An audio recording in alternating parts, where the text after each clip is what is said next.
Columbine High School, April 1999, 15 people died. Chardon High School, February 2012, 3 lost their lives. Sandy Hook Elementary School lost 28 lives in December 2012. Most recently, 17 lives were lost in a school shooting in Florida.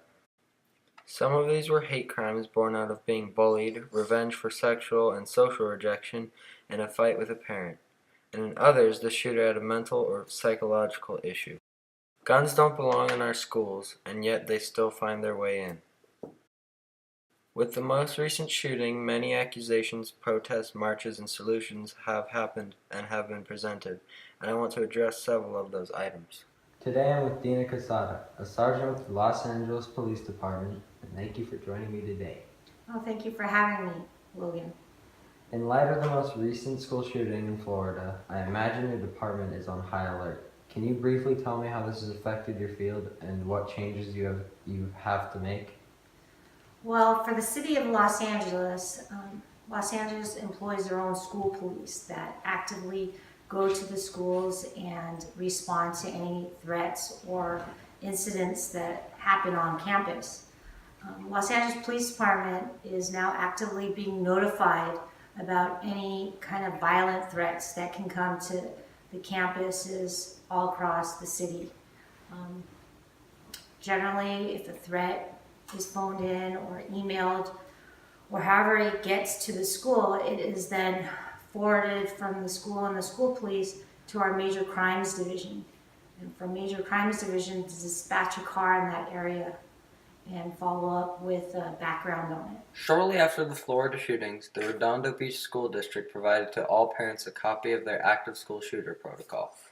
It is something that should be talked about with your child, and if you don't know what your district's policies are, contact them and ask questions. This is my teacher, Mr. Smith.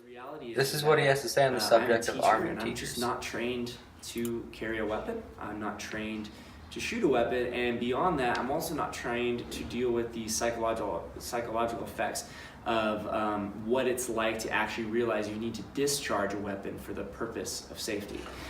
So arming teachers is simply not a viable possibility because we spend a lot of time, some of us as many as like 4 to 6 years in total training to become a teacher. That's an educator.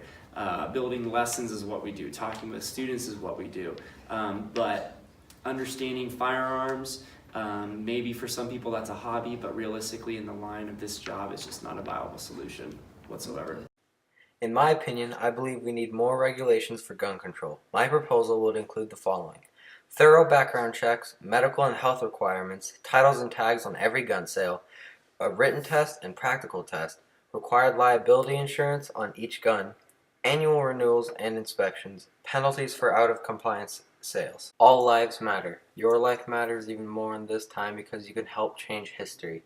If what I've shared here helps you become clear on what you believe needs to happen, please stand up, speak up, write down, pick up the phone, talk to your senator and congressman, and let them know you believe a change needs to be made. Your PTA supports campaigns for child safety also. The websites on the screen will tell you who your representatives are and how to contact them. Please do it for yourself, for your future generations, your loved ones, and your neighbors. Lives depend on it.